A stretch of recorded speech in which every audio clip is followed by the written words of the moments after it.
حضرت معن بن یزید رضی اللہ تعالی عنہ وہ اپنا قصہ بیان کرتے ہیں، اور یہ قصہ بخاری کے اندر مروی ہے، بیان کیا گیا ہے۔ حضرت معن بن یزید بن احنف رضی اللہ تعالی عنہ وہ خود بھی صحابی ہیں،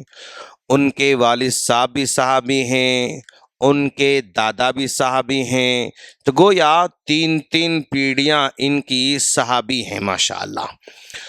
یہ بیان کرتے ہیں کہ ایک مرتبہ میرے ابو عام طور پر صدقہ کرتے تھے،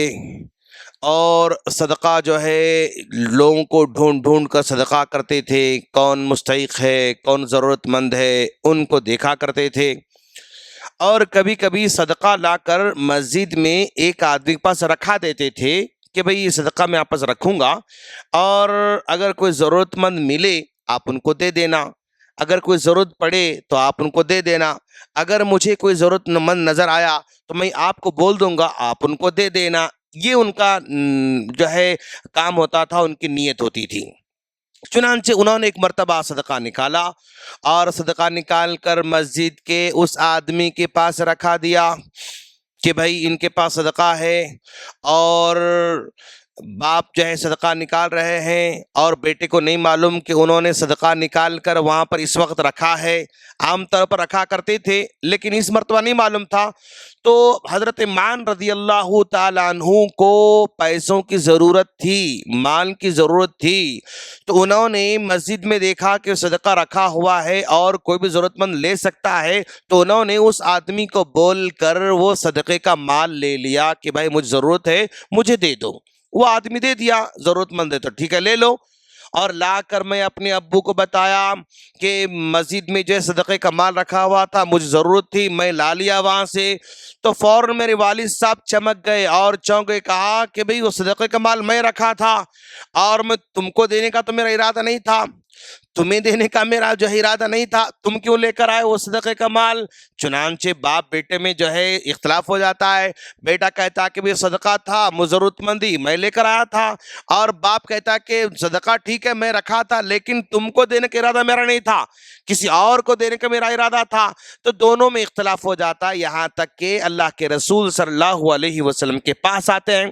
آ کر جب یہ مسئلہ آیا تو اللہ کے رسول نے دیکھا کہ دونوں کی نیت میں کیا ہے۔ ان باپ کی نیت میں کیا ہے، بھئی کوئی بھی ضرورت مند ملا تو صدقہ دے دیں گے، یہ ان کی نیت میں ہے، اور بیٹے کی نیت میں کیا ہے، جو ضرورت مند ہے وہاں سے لے سکتا ہے تو وہ ضرورت مند تھے وہاں سے لے لیے۔ تو آپ نے تسلی دیتے ہوئے کہا، کیا کہا؟ وَلَكَ مَا نَوَيْتَ يَا يَزِيدُ، اے یزید آپ نے جو نیت کر رکھا تھا کہ بھی اگر کوئی ضرورت مند مل جائے تو صدقہ اس کو پہنچا دیا جائے گا، تو تمہاری نیت کے مطابق تم کو ثواب مل چکا ہے۔ اور بیٹے سے کہا کہ بھی تم بھی ضرورت مند تھے، تم جو ہے صدقے کا مال تلاش کر رہے تھے، تم کو مل گیا، تم بھی جو ہے اس مال کو لے سکتے ہو۔ تو آپ نے دونوں کو تسلی دے کر واپس کر دیا۔ تو اس کا مطلب یہ ہوا کہ آدمی صدقہ کرنا چاہتا ہے اور صدقہ کرتا بھی ہے، اگر وہ صدقہ ایسی جگہ پہنچ رہا ہے جہاں پر وہ نہیں چاہتا تھا، تب بھی وہ صدقہ مقبول ہے، یعنی اجر اس کو ملے گا۔ میں چاہتا تھا کہ غریب آدمی کو صدقہ ملے، لیکن اس کا مستحق نہیں تھا، غلطی سے ایک جو ہے حقدار، ایک یعنی حق و حقدار نہیں تھا، اس کو پہنچا، تب بھی مجھے اس کا اجر ملنے والا ہے۔ جیسا کہ اسی طرح کا واقعہ بخاری مسلم کی اور ایک حدیث میں آتا ہے، اور وہ بنی اسرائیل کے زمانے کا واقعہ ہے۔ بنی اسرائیل کے زمانے میں ایک آدمی صدقہ لے کر نکلتا ہے، رات میں صدقہ لے کر نکلتا ہے۔ ذرا دیکھو آپ کہ بھئی کوئی جو ہے مجھے پہچان نہ سکے اور میں صدقہ کر رہا ہوں بول کے لوگوں کو پتہ نہ چلے، یعنی وہ چھپ چھپ کر صدقہ کرنا چاہتا ہے بندہ، اور وہ لے کر نکلتا ہے تو رات میں جو سامنے آیا اس کے حوالے کر دیا، اور واپس لوٹ کر گھر کو آ گیا۔ تو صبح سویرے بات مشہور ہو گئی کہ بھائی رات میں کسی آدمی نے چور کو صدقہ دے دیا ہے، چور کے ہاتھ میں صدقہ جو ہے وہ چند جو ہے پہنچا دیا ہے۔ اب یہ دینے والا پریشان ہوتا ہے کہ اے اللہ میں تجھے راضی کرنے کے لیے صدقہ دیا تھا، لیکن وہ چور کے ہاتھ میں چلا گیا، کوئی بات نہیں، پھر میں کل صدقہ کروں گا۔ پھر دوسرے دن وہ صدقہ لے کر نکلتا ہے، رات میں اندھیرے میں جاتا ہے اور ایک ہاتھ میں رکھ کے صدقہ کر کے واپس آتا ہے۔ دوسرے دن پتہ چلتا ہے کہ وہ کل رات میں ایک زانیہ عورت کے ہاتھ میں کسی نے صدقہ دے کر چلا گیا، زانیہ کو صدقہ دیا گیا ہے۔ پریشان ہوا کہ بھائی میں چاہتا تھا کہ حقدار کو میرا صدقہ پہنچے، لیکن پہلے دن تو چور کو پہنچا، دوسرے دن کسی زانیہ عورت کو ملا، پھر کہتا کہ اب میں پھر صدقہ کروں گا، رات میں پھر صدقہ لے کر نکلتا ہے تو ایک مالدار کے ہاتھ میں رکھ کر واپس آتا ہے۔ صبح مشہور ہو جاتا ہے کہ کسی مالدار کو کسی نے جو ہے صدقہ دے دیا ہے۔ اب پریشان ہے بیچارہ آدمی کہ پہلے دن ایسا ہوا، دوسرے دن ایسا ہوا، تیسرے دن ایسا ہوا، یعنی جو حقدار ہیں ان کو نہیں ملا، ناحق لوگوں کو میرا صدقہ مل گیا۔ پریشان ہے اور رات میں سو جاتا ہے۔ سونے کے بعد اس کے خواب میں اللہ تعالیٰ ان کو بتا دیتا ہے کہ تم نے جو صدقہ کیا نا وہ تمام کے تمام صدقے تمہارے مقبول ہو گئے، تمہاری نیت صدقہ کرنا اللہ نے قبول کر لیا، لیکن چور کے ہاتھ میں اس لیے صدقہ چلا گیا تاکہ چور جو ہے وہ صدقہ لے کر چوری کے کام سے رک جائے۔ جب چور کے ہاتھ میں مال آ گیا تو لے کر گھر کو چلا جائے گا اور کسی دوسرے کے گھر کو چرانے سے بچ جائے گا۔ تو چور چرانے سے بچنے کے لیے اللہ تبارک و تعالی نے چور کے ہاتھ میں تمہارا صدقہ پہنچا دیا۔ اور دوسرے دن زانیہ کے ہاتھ میں گیا تو اس کا مقصد یہ تھا کہ بھائی عورت جو ہے پیسے مل گئے تو لے کر گھر کو چلے جائے گی اور برا کام نہیں کرے گی، تو برے کام سے روکنے کے لیے اللہ تعالیٰ اس زانیہ کے ہاتھ میں صدقہ پہنچا دیا۔ اور تیسرا مالدار کے ہاتھ میں پہنچا دیا جو کہ بخیل تھا اور کبھی خرچ نہیں کرتا تھا، تو اللہ اس کو بتانا چاہتا تھا کہ دیکھو کچھ لوگ ایسے بھی ہیں دنیا کے اندر جو رات میں چھپ چھپ کر صدقہ کرتے رہتے ہیں، لوگوں کو بتاتے بھی نہیں، لوگوں کو دکھاتے بھی نہیں، ایسے لوگ بھی ہیں جو اللہ کے راہ میں خرچ کرتے ہیں۔ اس مالدار کو شرم دلانے کے لیے اللہ تبارک و تعالی نے اس کے ہاتھ میں پہنچا دیا۔ تو یہ پوری حدیث سے یہ پتہ چلتا ہے کہ ہمارا صدقہ رمضان کے موقع پر مانگنے والے بہت سارے جو امیدوار بن جاتے ہیں اور جو ہے لینے والے بہت سارے آ جاتے ہیں، اس میں کچھ لوگ صحیح بھی ہوتے ہیں، کچھ لوگ غلط بھی ہوتے ہیں۔ ہم جس کو بھی دے رہے ہیں وہ 100% آدمی صحیح ہونا ضروری نہیں، غلط آدمی کو بھی آپ کا صدقہ جا سکتا ہے، لیکن اگر ایسا ہو کہ غلط آدمی کو آپ کا صدقہ پہنچ گیا تو آپ یہ نہ سمجھیں کہ میرا صدقہ رائے گاں چلا گیا، میرا صدقہ بیکار چلا گیا، میرا صدقہ جو ہے ویسٹ ہو گیا۔ نہیں، اگر ناحق آدمی کے پاس بھی جائے تب بھی تمہارا صدقہ مقبول ہے، تمہارا صدقہ قبول کیا جانے والا ہے۔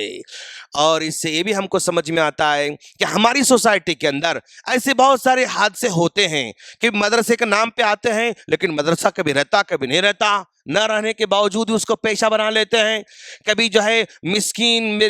میری والدہ بیمار ہے، والدہ ایڈمٹ ہے، فلاں ہے فلاں ہے بول کے آتا ہے آدمی، لیکن وہ جھوٹا ہوتا ہے۔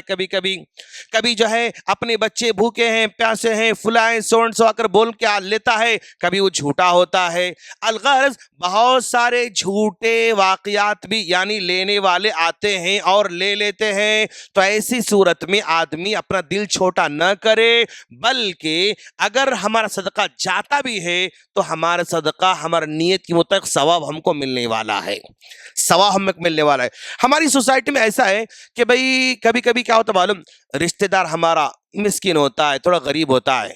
ایک بار ہم دے دیے، دو بار ہم دے دیے، اس کے بعد وہ برابر ہر سال امید رکھنا شروع کر دیتا ہے۔ اس سال لاسٹ ایئر دیے، پھر اس سال امید لے کے آتا ہے اس سال بھی دیں گے، اس سال دے دے، پھر نیکسٹ ایئر، پھر نیکسٹ ایئر، پھر نیکسٹ ایئر، یعنی ایسا بنا لیتا ہے کہ بھئی مدد کرنا اب آپ پر حق ہے، یعنی اب مدد کرنا اب آپ کی ذمہ داری بن گئی۔ تو ایسا بھی ہماری سوسائٹی میں ہوتا ہے۔ تو آج یعنی لوگوں کو ہم دے رہے ہیں تو صحیح کون ہے غلط کون ہے جاننا چاہیے۔ اگر واقعی حقدار ہے تو آپ ضرور مدد کریں، لیکن کبھی کبھی کیا کرتا ہو، کام کچھ نہیں کرتا، محنت کچھ نہیں کرتا، بس کھانا سونا، کچھ تکلیف ہوئی کی مطلب آ کے سنانا، کچھ تکلیف ہوئی آ کے سنانا، پرابلم سنانا، کچھ لوگ ایسے بنا لیتے ہیں طبیعت میں۔ تو ایسی صورت میں کبھی کبھی ان کو سمجھانا بھی ضروری ہے کہ بھائی تم اگر کچھ کام کرتے ہیں تو پھر میں تو کچھ کاربار لا کے دیتا ہوں تاکہ تم کو ہر سال ہر مہینہ ہر سال مانگنے کی ضرورت نہ پڑے، اس کو ہم رہنمائی بھی کرنا، گائیڈ بھی کرنا، اس کو بار بار مانگنے کی جو عادت پڑی ہوئی ہے نا، اس عادت کو چھڑانے کے لیے، اس عادت کو ختم کرنے کے لیے اس کو نصیحت بھی کرنا، اس کو ہم صحیح گائیڈ بھی کرنا، صحیح رہنمائی بھی کرنا، یہ بھی ہمارے معاشرے کی ذمہ داری ہے۔ کیوں؟ لوگ صرف مانگنے کو ذریعہ بنا رہے ہیں اور وہ ہر سال اپنی تکلیف کو اظہار کر رہے ہیں، لیکن آگے بڑھ کر محنت کرنا، ہنر سیکھنا، کچھ کوشش کرنا، وہاں نوکری کرنا، فلاں کرنا، نہیں، بس وہ ہمیشہ دوسروں سے امید لا کر بیٹھے ہوئے رہتے ہیں۔ تو اللہ کے رسول صلی اللہ علیہ وسلم نے فرمایا اگر کوئی آدمی ناحق اگر کسی سے مانگتا ہے تو وہ اپنے ہاتھوں میں آگ لے رہا ہے۔ جو مانگنے والا وہ حقدار نہیں، پھر بھی مانگ رہا ہے، وہ جھوٹ بول رہا ہے، وہ لے رہا ہے، تو وہ دراصل وہ اپنے ہاتھ میں آگ کے ڈلے بھر رہا ہے۔ پھر اللہ کے رسول نے فرمایا اگر کوئی آدمی حقدار نہیں ہے، مانگتا ہے، تو کل قیامت کے دن ایسا آئے گا خموشن خدوشن، اس کے چہرے سے گوشت کو نوچا ہوا ہوگا، وہ بتا رہا ہوگا کہ دیکھو میں ناحق مانگتا تھا، ضرورت مند نہیں تھا، پھر بھی مانگتا تھا، تو وہ اپنے چہرے کو جو ہے وہ یعنی چہرے کے گوشت کو نوچ کر وہاں پر قیامت دن آئے گا۔ تو الغرض ناحق مانگ رہا ہے تو اس کا جواب اس کو دینا پڑے گا، جھوٹ بول کر لے رہا ہے تو اس کا جواب اس کو دینا پڑے گا، لیکن اگر کوئی آدمی حقدار سمجھ کر، ضرورت مند سمجھ کر غلط جگہ دیتا بھی ہے تو اجر سے محروم نہیں ہوتا، بلکہ اجر اس کو مکمل ملتا ہے، جو کہ بخاری مسلم کی دونوں حدیثوں کو پتہ چلتا ہے۔ اللہ سے دعا ہے اللہ ہم تمام کو اللہ کی راہ میں چھپ کر خرچ کرنے کی توفیق عطا فرمائے، اور مسکینوں کی، غریبوں کی، ضرورت مند مدد کی توفیق عطا فرمائے، اور ہر طرح کے بلاؤں سے اللہ محفوظ فرمائے۔ آمین۔ السلام علیکم ورحمۃ اللہ وبرکاتہ۔